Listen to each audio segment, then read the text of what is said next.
নমস্কার সবাইকে, আরো একটি নতুন পর্বে স্বাগত। বাড়িতে বেশ কিছুদিন ধরে একটা নারকেল পড়েছিল।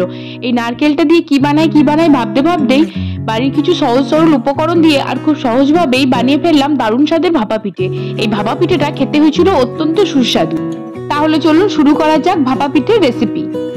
সবার প্রথমে একটা কড়াইতে 1 কাপ মতো জল দিয়ে দিলাম। জলটা খুব ভালো করে গরম হয়ে গেলে তাতে 1 বাটির মতো খেজুর গুড় বা নলেন গুড় দিয়ে দিলাম। গুড়টা খুব ভালো করে গলে গেলে এবং গুড়টা থেকে খুব সুন্দর একটা সুগন্ধ বের হলে এই পর্যায়ে আমি 1 বাটির মতো নারকেল কোড়া দিয়ে দেব। নারকেল কোড়াটা গুড়ের সঙ্গে খুব ভালো করে মিশিয়ে নেব। 4 থেকে 5 মিনিট ধরে এটা নাড়তে থাকবো যতক্ষণ না গুড় আর নারকেলের মধ্যে একটা পাক তৈরি হয়।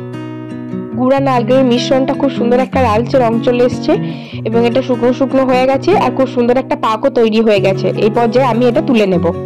এবার এটাকে ঠান্ডা করে নিলেই তৈরি হয়ে যাবে আমাদের পুর।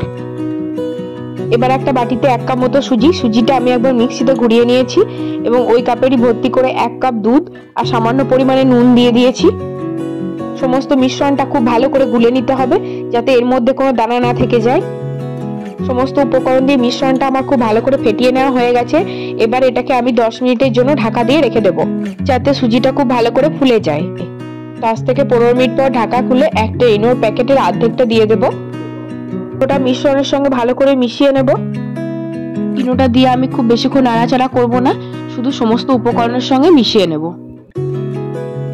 ইনোটা দেওয়ার পর আমার মিশ্রণটা একটু শক্ত হয়ে গেছিল, তাই এখানে আমি 1/2 কাপের মতো জল দিয়ে মিশ্রণটা একটু পাতলা করে নিয়েছি।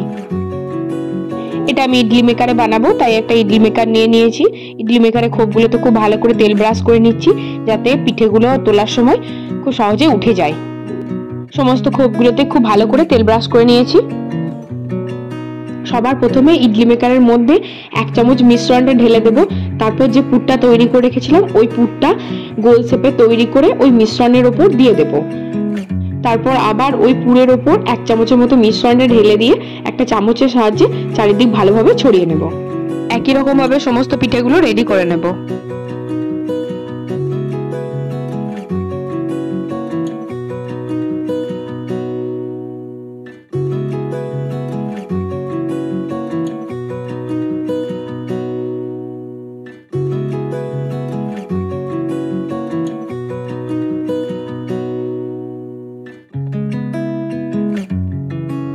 সমস্ত পিঠেগুলো আমার তৈরি হয়ে গেছে। এবার এগুলো ভাপে বসাবো। ইডলি মেকারটার মধ্যে 1 বাটি জল দিয়ে আমি আগে থেকে গরম করে রেখেছি। এবার পিঠেগুলোকে বসিয়ে দেব। 15 থেকে 20 মিনিট পিঠেগুলোকে ঢাকা দিয়ে ভাপিয়ে নেব। 15 মিনিট হয়ে গেছে, এবার ঢাকা খুলে দেখে নেব। দেখুন পিঠেগুলো খুব সুন্দর ফুলে উঠেছে। এটাকে 5 মিনিট রেখে ঠান্ডা করে নেব। দেখুন পিঠেগুলো খুব সুন্দরভাবে উঠে যাচ্ছে। এটা যেমন নরম হয়েছে খেতেও তেমন সুস্বাদু। সমস্ত পিঠেগুলো এবার আমি এক এক করে তুলে নেব। এরকম সহজ পদ্ধতিতে ভাপা পিঠে আপনারাও বাড়িতে বানিয়ে নেবেন। আশা করি আপনাদেরও ভালো লাগবে।